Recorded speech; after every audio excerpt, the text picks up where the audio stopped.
This message has been approved by Comfyskin.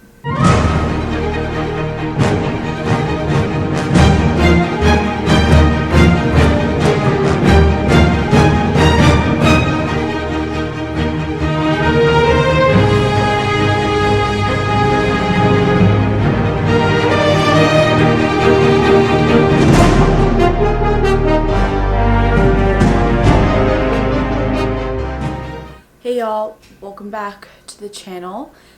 So first things first, I chopped my hair.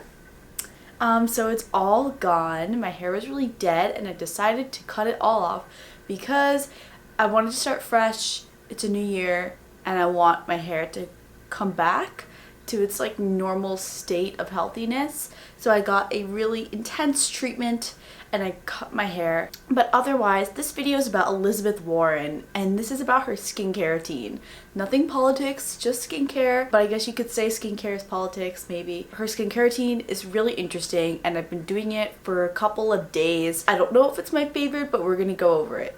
So let's go. Alright, so recently there was an article that was released about Elizabeth Warren. I bet there's a bunch of articles about this, but the one that I read stated that Elizabeth Warren, her skin is beautiful, and I've seen it on TV for myself and it is really beautiful. They asked her how she did it, and essentially she said that she had an older cousin who only used Pond's moisturizer day and night.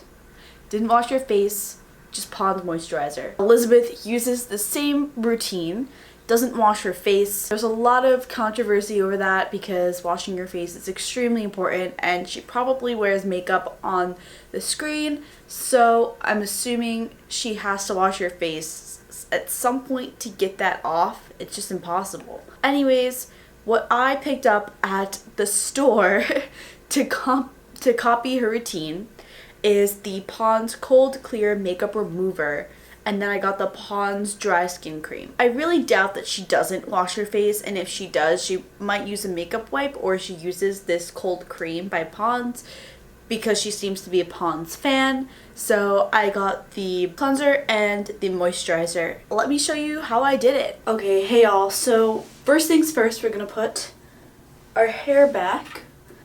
Okay, we're going to use the Pond's Cold Cream first. So I do have makeup on, I put it on intentionally, and we're going to use this. So the cream actually looks like cream.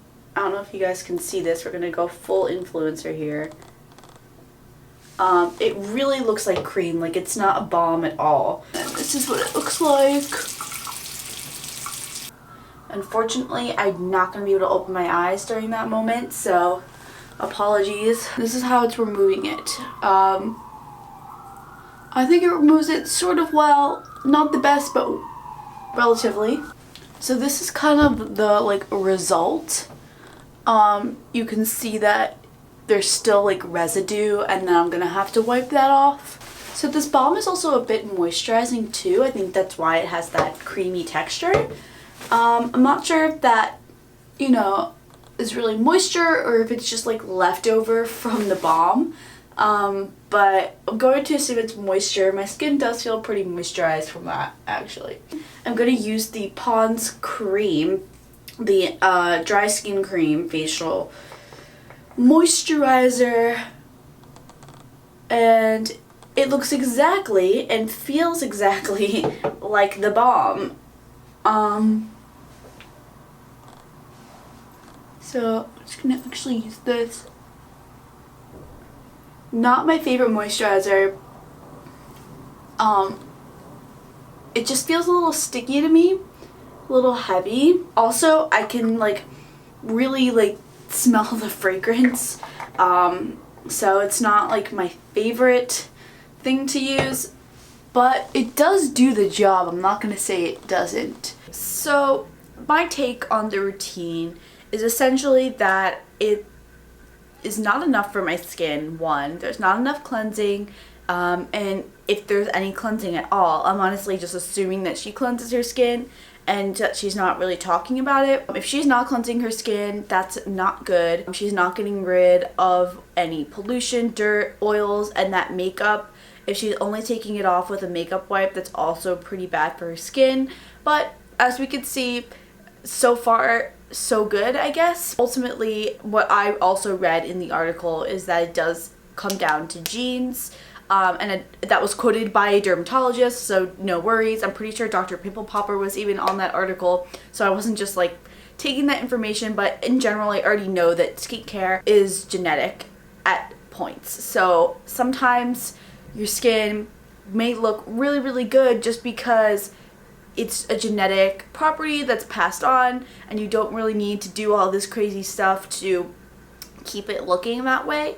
But ultimately, it's not really good for your skin. Even if you do have the genetics for it, you still should be washing your face. My second critique is that the Pond's moisturizer is a little bit pore clogging. So the Pond's moisturizer, I know people who do use this and they have expressed to me that they do break out from it.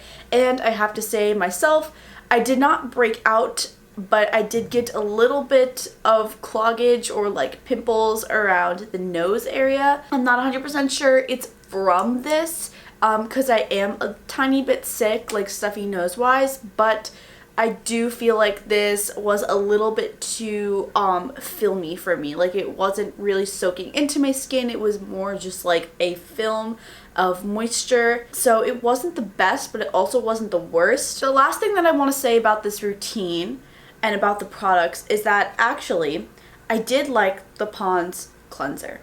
So I know, again, we don't know if she uses a cleanser, but the Pond's cleanser is actually not that bad.